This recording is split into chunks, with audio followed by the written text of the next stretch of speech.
నల్గొండ జిల్లా మిర్యాలగూడ మున్సిపల్ కార్యాలయంలో చైర్మన్ తీరును నిరసిస్తూ కాంగ్రెస్ కౌన్సిలర్లు, వార్డు ఇన్ఛార్జీలు నిరసన కార్యక్రమం చేపట్టారు. దొంగే దొంగ దొంగ అన్నట్లుగా ఉందంటూ ప్లకార్డులను ప్రదర్శిస్తూ నిరసన కార్యక్రమాన్ని నిర్వహించారు. నల్గొండ జిల్లా మిర్యాలగూడలో మున్సిపల్ కార్యాలయంలో కౌన్సిలర్లు, వార్డు ఇన్ఛార్జీలు నిరసన కార్యక్రమం చేపట్టారు.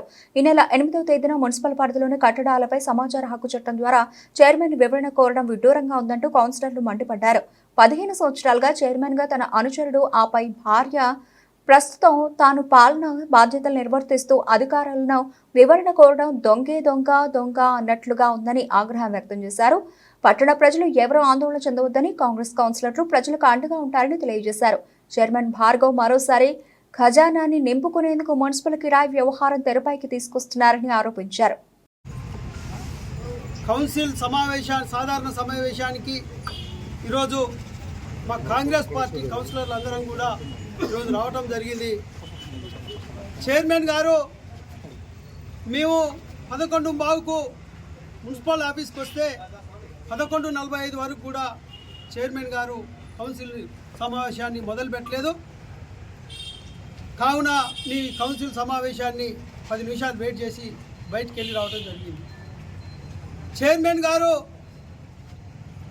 మొదటి నుంచి కూడా గత 15 సంవత్సరాలుగా ఫస్ట్ 5 సంవత్సరాలు రోషయ్య గారి పీరియడ్లో నేనే చైర్మన్ అని చెప్పుకుంటూ, తర్వాత 10 సంవత్సరాలు, ఒక 5 సంవత్సరాలు అతడి భార్య, ఇప్పుడు 5 సంవత్సరాలు చైర్మన్ గారు పాలన సాగిస్తూ ఉన్నారు.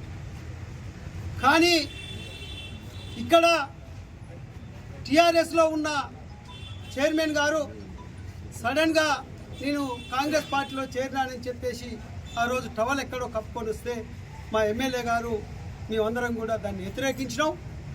కాంగ్రెస్ పార్టీకి చైర్మన్ గారికి ఇప్పటికి కూడా ఎటువంటి సంబంధం లేదు. ఎందుకంటే ఎక్కడ కూడా ఇంతవరకు కూడా కాంగ్రెస్ టవల్ వేసుకొని ఒక ఫోటో దిగిన దాఖలాలు చైర్మన్ గారి దగ్గర ఎక్కడ లేదు. మొన్న మీరు గమనించే ఉంటారు, దసరా దీపావళికి పెట్టిన ఫ్లెక్సీలలో కూడా సాధారణ ఫోటోలే పెట్టుకుంటూ కానీ ఎక్కడ కూడా కాంగ్రెస్ ఫొటోస్ పెట్టుకోలేదు. ఈరోజు పట్టణ ప్రజలని, కాంగ్రెస్ వాదులందరినీ కూడా ఒక బెదిరింపు ధోరణితోటి భయభ్రాంతులు చేయాలని చెప్పేసి ఈరోజు చైర్మన్ గారు చూస్తూ ఉన్నారు. 8వ తారీఖు రోజు ఆర్టీఐ యాక్ట్ కింద టౌన్ ప్లానింగ్ ఆఫీసర్స్కు, కమిషనర్కు ఒక లెటర్ ఇచ్చాడు. పట్టణంలో ఉన్న అధికార అనధికార బిల్డింగ్లకు అనుమతులు లేని వాటి గురించి నాకు వివరణ ఇవ్వాల్సింది.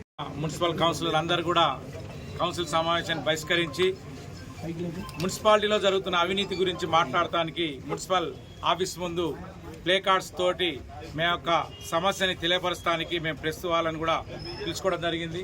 ఈరోజు గత 15 సంవత్సరాల నుంచి కూడా అధికారంలో ఉంటూ అధికారాన్ని దుర్వినియోగం చేస్తుంటూ తాను చేసిన అధికార దుర్వినియోగాన్ని కాపాడుకోవడం కోసం, అండగా ఉండడం కోసం మళ్ళీ మా పెద్దలు జానారెడ్డి గారికి కల్లిబుల్లి కబుర్లు చెప్పి మళ్ళీ కాంగ్రెస్ పార్టీలో చేరి ఈ కాంగ్రెస్ పార్టీని కూడా బస్టు పట్టించడానికి ఈరోజు ఈ పురా చైర్మన్ మళ్ళీ కాంగ్రెస్ పార్టీలో చేరి మళ్ళీ దుర్వినియోగం చేయడానికి ప్రయత్నం చేస్తూ ఉన్నాడు.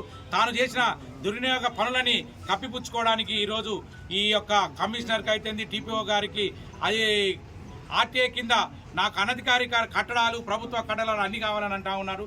అయ్యా, నీ యొక్క స్థలానికి ప్రభుత్వ అధికారులు నువ్వు లీగల్గా లేవనే ఉద్దేశంతో నోటీస్ పంపిస్తే ఆ నోటీసుకి ఏం చేయాలో, ఏ సమాధానం చెప్పాలో తెలవక మీరు మిర్యాలగూడ ఉన్న ప్రాంతంలో ఉన్న అందరు కట్టడాలు కట్టిన వాళ్ళందరినీ కూడా దుర్వినియోగం చేసినని మీరు నోటీసులు ఇవ్వడం ఎంతవరకు సమంజసమని నేను డిమాండ్ చేస్తూ ఉన్నాను. మీరు కాంగ్రెస్ పార్టీని అడ్డం పెట్టుకుని ఏదో చేయాలనుకుంటున్నారు. మేము మిమ్మల్ని కాంగ్రెస్ పార్టీ కౌన్సిలర్ అయితేంది, ఎమ్మెల్యే అయితేంది, ఎంపీ గారు ముక్త కంఠంతో మేము కాంగ్రెస్లో మిమ్మల్ని గుర్తించడం లేదు. కాంగ్రెస్ పార్టీ కాదనే మీరు కాంగ్రెస్ పార్టీలో చేరే ముందే మేము కూడా ఎన్నోసార్లు నిరసనలు కూడా తెలిపాము. మా పెద్దవారికి కూడా అధిష్టానానికి కూడా మేము ఈ విషయాన్ని తెలియడం జరిగింది. మీ యొక్క అవినీతి పాలనను మీరు గత 10 సంవత్సరాలు, గత 5 సంవత్సరాల 15 సంవత్సరాల క్రితం నీ అనుచరుడు చేసిన అవినీతిని మొత్తం కూడా మేము ఆర్టీఏ చట్ట ప్రకారం అన్ని బయటికి తీస్తాం. గతంలో కూడా మేము ఆర్టీఏ ఇక్కడ మాకు ఏ ఆర్టీఏ చట్ట ప్రకారం మేము ఏ సమాచారం అడిగినా మీరు ఇవ్వలేదు. ఆ సమాచారం ఇవ్వకపోవడంతో మేము హైదరాబాద్ ఆఫీస్లో మేము దీన్ని మీద అప్లికేషన్ పెట్టడం జరిగింది. ఒక్కొక్కటి ఇప్పుడు అన్ని ఇస్తా ఉన్నారు. రానున్న కాలంలో మీరు చేసిన అవినీతిని మొత్తాన్ని కూడా మేము వెలికి తీస్తామని తెలియపరుస్తా ఉన్నాం. అధికారులకి ఒక విజ్ఞప్తి చేయడం జరిగింది లెటర్ పూర్వకంగా. గత కొన్ని సంవత్సరాల నుంచి మిర్యాలగూడ పట్టణంలో అక్రమ కట్టడాలు ఎన్ని, ప్రభుత్వ కార్యాలయాలకి అనుమతులు ఉన్నాయా, ప్రభుత్వ కార్యాలయాలకి అనుమతులు తీసుకున్న అనుమతులు చూపించమని చైర్మన్ గారు ఒక అధికారులకి ఒక మెమోరాండం ఇవ్వడం జరిగింది.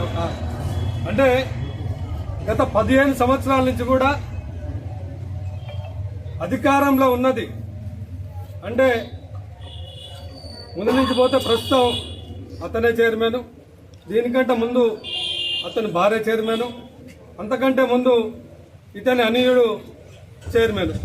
అంటే 15 సంవత్సరాల నుంచి కూడా అతనే చైర్మన్గా ఉండి అతని పరిపాలననే ఉండి అతని అధికార పక్షంలోనే అనుభవించుకుంటూ అధికారిక కట్టడాలను అనధికారిక కట్టడాలని నీకు తెలియదా ఆ రోజు? ఈరోజు మీరు ఈ విధమైన నోటీసులు ఇవ్వటానికి అధికారులకి ఇటువంటి ప్రశ్నలు అడగటానికి మీరు ఒక చైర్మన్గా ఉండి పట్టణ ప్రజలకు మీరు ఏ విధమైన సంకేతం ఇద్దామనుకుంటున్నారు? మీరు పట్టణ ప్రజలను భయపెడదాం అనుకుంటున్నారా, లేకపోతే అధికారుల్ని బ్లాక్మెయిల్ చేద్దాం అనుకుంటున్నారా? ఎట్లాగా నాకు కొన్ని రోజులుగా మరి ఒక రగడ జరుగుతూ ఉంది. అక్రమ కట్టడాలపై మరి నోటీసులు ఇవ్వడం జరిగింది మున్సిపల్ అధికారులు. మరి మేము గెలిచి ఇప్పుడు 5 సంవత్సరాలు కావస్తుంది. ఈ 5 సంవత్సరాల కాలంలో నేను ఎన్నోసార్లు కౌన్సిల్ మీటింగ్లో చాలా గట్టిగా మాట్లాడటం జరిగింది. అక్రమ కట్టడాలు జరుగుతున్నాయి సార్, దీని మీద మీరు చర్యలు తీసుకోవాలి, భూ కబ్జాలు జరుగుతున్నాయి సార్, దీని మీద స్పందించాలి అని చెప్పేసి చాలాసార్లు కొట్లాడితే అప్పుడున్న గవర్నమెంటు, అప్పుడున్న చైర్మన్ గారు, మరి ఇప్పుడున్న చైర్మన్ గారు అప్పుడు కూడా ఉన్నారు, మరి ఏ రోజు కూడా స్పందించలేదు, ఏ రోజు కూడా నోటిఫికేషన్లు పెట్టుకోలేదు. ఈ రోజు మాత్రం మరి కాంగ్రెస్ పార్టీ అధికారంలోకి వచ్చింది. ఇక్కడ ఒక లెజెండరీ ఎమ్మెల్యే గారు ఉన్నారు, ఆ బురద బుయ్యాలని చెప్పేసి ఈ రోజు నోటీసులు ఇవ్వడం ఎంతవరకు సమంజసమో మరి మిర్యాలగూడ ప్రజలు ఆలోచించాలని చెప్పేసి మేము కోరుకుంటున్నాం. మిర్యాలగూడ ప్రజానికానికి మేము తెలియజేసేది ఒకటే, మీకు అండగా కాంగ్రెస్ పార్టీ కౌన్సిలర్లు, మన లెజెండరీ ఎమ్మెల్యే గారు, అలాగే మన ఎంపీ గారు మీకు ఎల్లవేళ అండదండలుగా ఉంటాము. మీరు ఏ విషయంలో కూడా భయపడవలసిన అవసరం లేదని తెలియజేసుకుంటూ మేము ఈరోజు మున్సిపల్ సమావేశాన్ని బహిష్కరించి దీని మీద మాట్లాడడం జరిగింది.